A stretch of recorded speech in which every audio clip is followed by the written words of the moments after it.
All right, I'm Ken Canion. Welcome to Love, Lust, and Lies. And on today's show, we're going to talk about five things, five secrets about men that many times women don't know. I've got to say this before we get busy on this. A lot of times, men and women think things that are different about each other.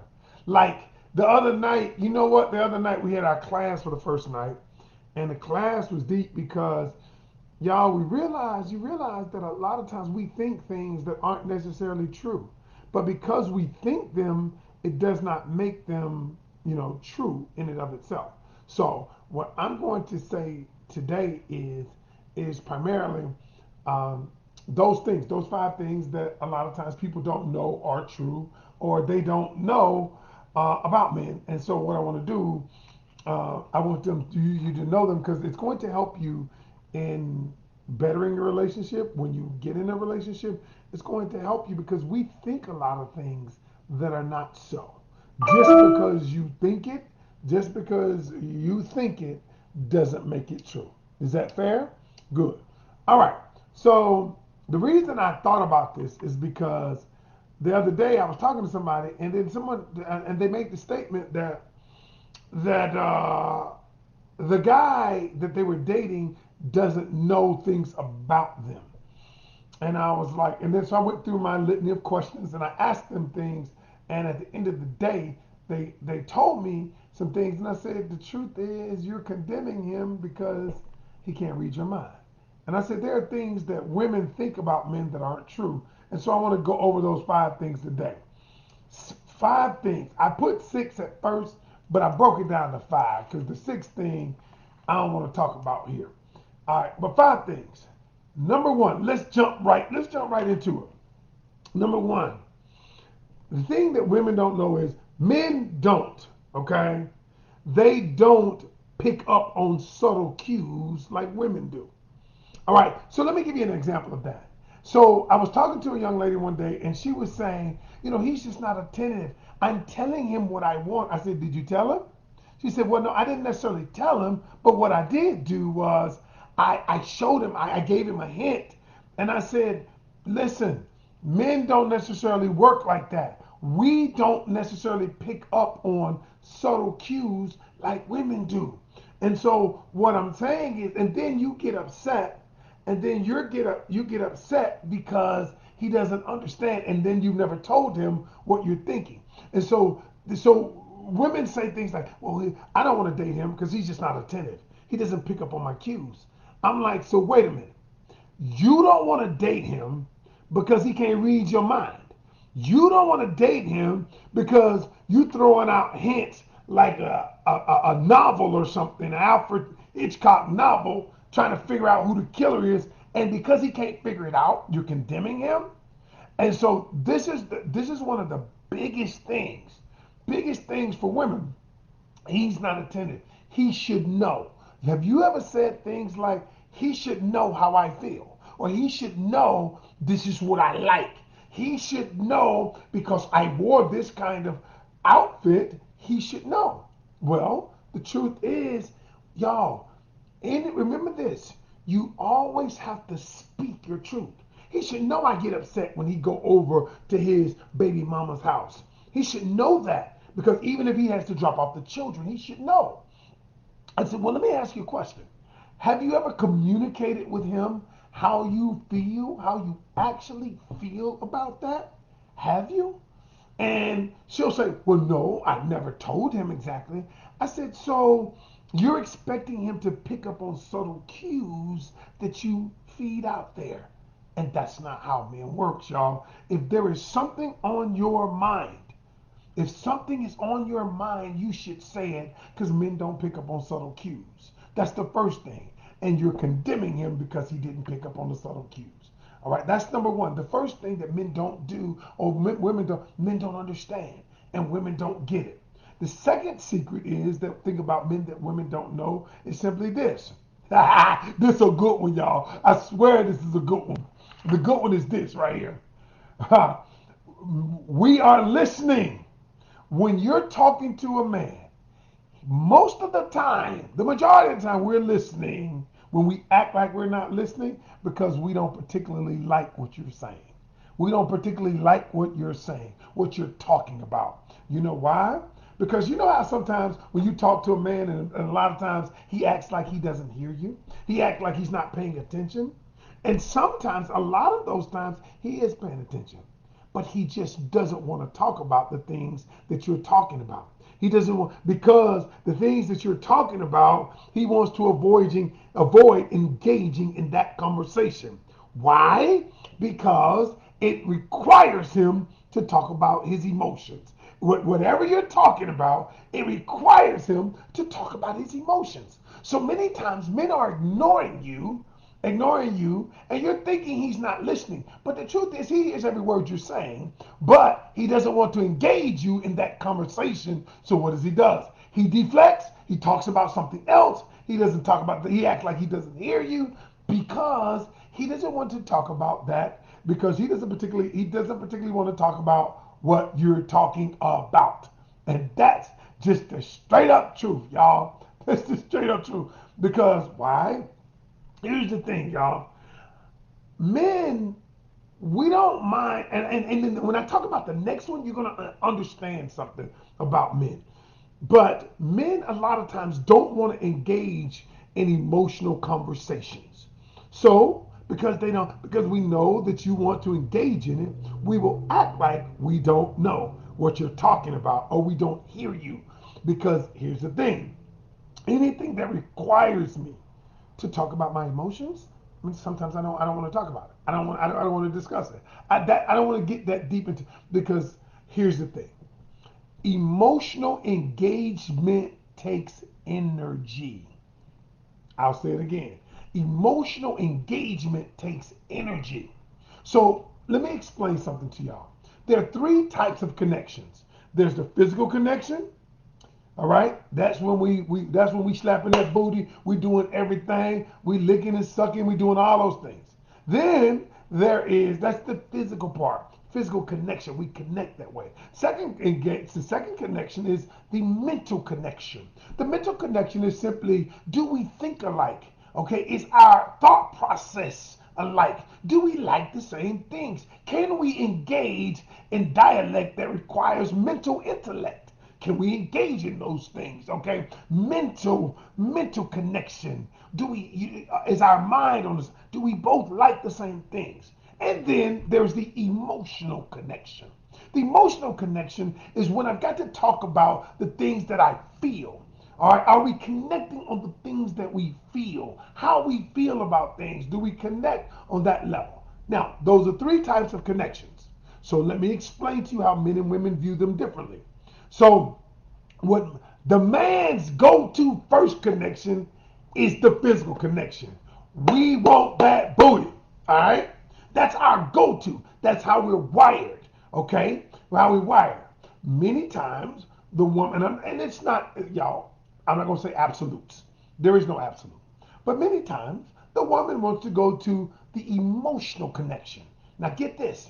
The truth is, that's the last thing the man wants to do, emotional connection. So he goes to the physical first, all right? The woman, the physical many times is not the first thing she wants to do. She wants to go to the emotional connection. So this is how I have a happy medium with people. I always say, let's start with the mental connection first. We ain't getting up no ass. We're not doing that first. We're not doing that. The man ain't telling you his deepest fears. We're not doing that. Let's start with the mental connection. And the mental connection, the truth is, once we have a mental connection, or once we can determine if we have a mental connection, sometimes you determine there is no connection if the minds can't connect. And so when you start with the physical, you realize that's all we got. That's all we got. Because you didn't find out mentally. And then you get distraught when you realize, oh, he was fine. Oh, he was fine. We ain't got nothing in common. We ain't got nothing in common. And now I done gave up the booty and it didn't mean that. Maybe it was good. Maybe it was good. Maybe it was good. Maybe it wasn't. But the truth is your goal was not that. All right? And so, number three is powerful. Secrets, 5 secrets about men that women don't necessarily know. Number 3, get this. I'm going to tell you, I wrote it down. The way that men say I love you or I deeply care about you is by solving your problem, by trying to solve your problem. Okay.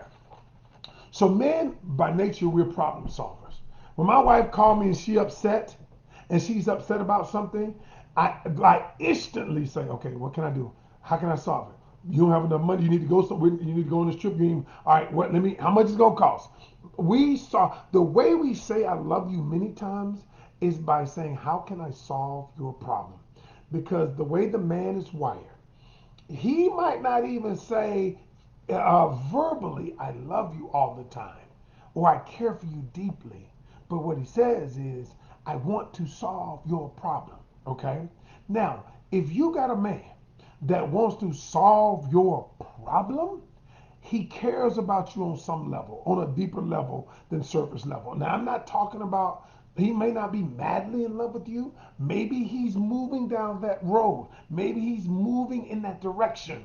But the truth is, he wants to. He has something. But the way that a man says, I care about you, I love you, is I want to solve your problem. You ever been around a man, anything that pops up, what can I do? He already thinking, how can I solve? When you come home from work, you ever notice how if you come home from work and you want to talk to your husband about what happened at work that day, and you like such and such get on my nerves. She gets on my nerves. They always talking about each other in there, and then his thoughts are, do you want to quit? Do I need to get more hours? Because he's trying to solve the problem. But you just want to talk. All you want to do, the female just wants to talk. I just want to vent. I just want to get it out. And the man is saying, I don't want you to feel what you feel. I don't want you to feel that way because it makes me uncomfortable when my woman feels a certain way. When my woman is hurt, I'm hurting. I got to solve this problem. And that's what men do. They want to solve the problem. So don't believe that the joker don't care about you just because he don't say every 20 minutes of the day, I love you. Don't think that. Think this. What is he trying to do in terms of fixing your problems? When something arises, does he jump? Is he wanting to do that? Then yes, that's that dude. You feel me? All right. Number 4. Now y'all know this one, but I have to reiterate it. Number 4. Listen, guys need guy time. But I'm going to explain why. And some women say, well, why does he need to hang out with his friends? Why do they need to go to the ballpark together? Why do they need to hang out at the cigar bar? Why do they need to do that? Why you got me? What do you need friends for? Why do you need to do that? Let me explain this. I'm going to explain it to you. Now, the doctor always breaks down stuff deeper than everybody else because I'm the doctor. I'm the doctor. I'm Dr. Canion. I don't have a PhD. I got a street degree. I understand people, human behavior. You know what? I got enough knowledge to get a PhD degree. It just would take too long. And I can be helping people, so I ain't going back to school for that. But I read 4 books a month. But listen, here's the deal. Here's why a guy needs guy time. Okay, so understand this. My wife is my friend. Okay, I get that. But what a man needs masculine energy in his life if he is a man. That's when they say iron sharpeneth iron.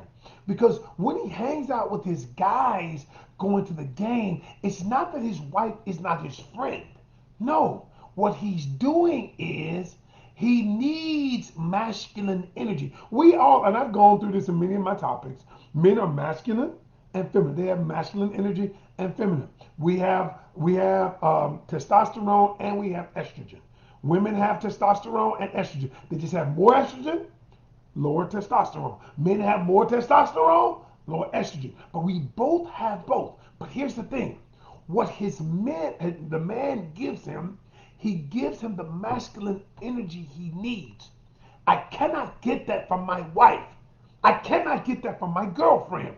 I need masculine energy. That's why when men get together, the shit we talk about may be nothing to y'all. It's nothing. What running back gained the most yards? Okay? That to y'all, you might think that's silly. But to us, all it is we're in the presence of more masculine energy. And every man needs that. That's why when a man say I need to hang out, it ain't because I need to go see some more booty. It ain't because And so, because what happens is because our brains, all right, our pain brains, we look at the past and we look at, well, why do you need to hang out with them? Why do you need to do this? It's just like anything else. It's just like you need to go out for oxygen. You need masculine energy. You just like women need feminine energy. A man, and this is true, y'all, you're not going to have a man necessarily to be your friend unless y'all been friends for a long time, unless he fell into the friendship zone. He fell. No man comes to you and say, "Hey, can we just be friends?" And I've explained it. Now you can be friends with a common cause. A man and a woman can be friends because they have a common cause. You have a cause together, or you have a cause together, or yeah, we're working together. That's a cause. We have a cause where we can be friends that way. But other than that, the man doesn't say, I want to be your friend. He fell in the friend zone. He fell up in the friend zone. If it ain't a common cause, he's not approaching you just to be your friend because masculine energy needs other masculine energy to be friends. Now, I'm not saying my wife is my friend, yes, but I'm not going to seek out another woman just to be friends. Now, we might be doing, I have women I work with. Now we have a common cause. We became friends as a result of that. But I don't see no women on the street and say, hey, I want to be her friend. That's not true. Anybody that tell you that, that's bullshit. I'm just being honest. Listen, but again, a man and woman can be friends, but they fall into that as a result of a common goal, or he had intentions in mind, but you was like, what was one of them comedians? Which comedian was like, damn, I fell in the friend zone, or you landed there, all right, and that's the way it happens. Now you can have friends who's a male or women or a woman, but you either get there because of a common cause or you end up there because it's a romantic that went left. It's the romantic attraction that went left. Period.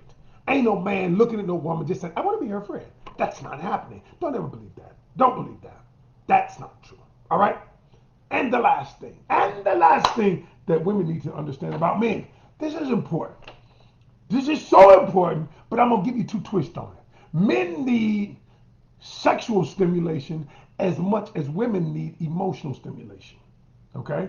Men need sexual stimulation as much as women need emotional stimulation. But I'm going to put a twist to this. And I want you to understand what this is.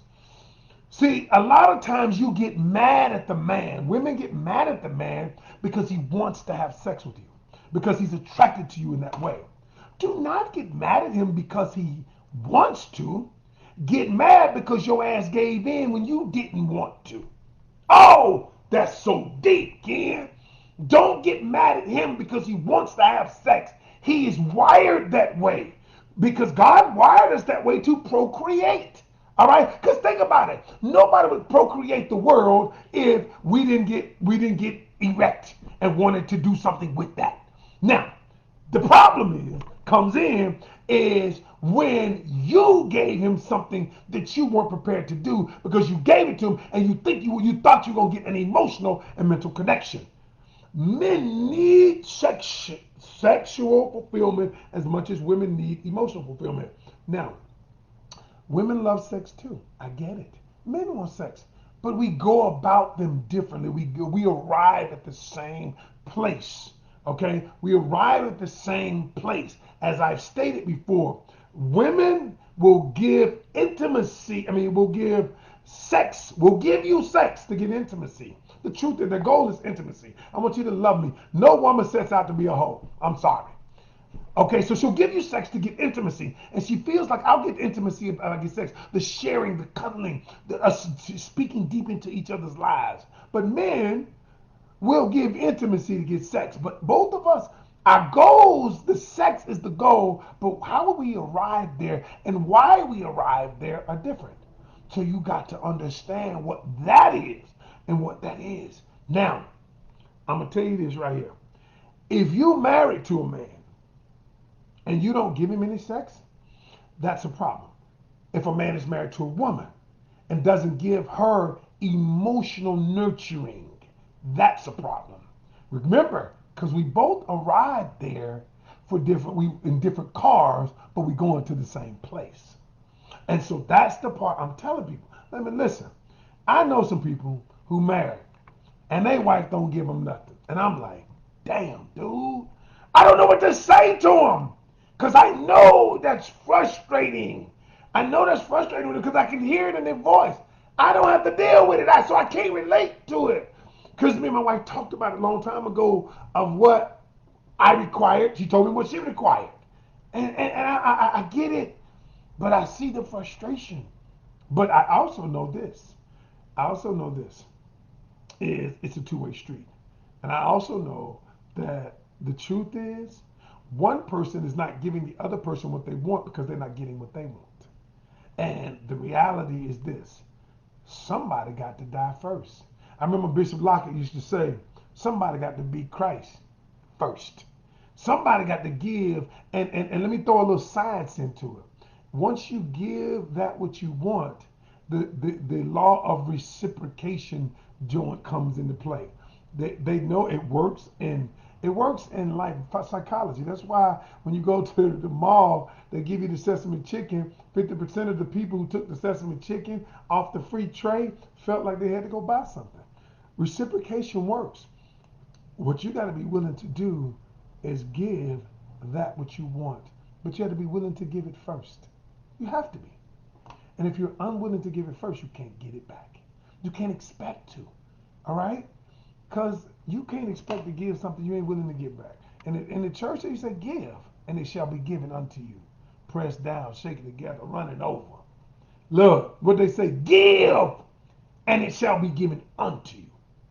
Not you wait till God give it to you, and then you give it back to him. No, it says give first. All right, y'all. That's my time. That's my time. I'm Ken Canion, the host of Love, Lust, and Lies. And until tomorrow, remember, every journey starts with one step. Take yours today. Peace. I'm out.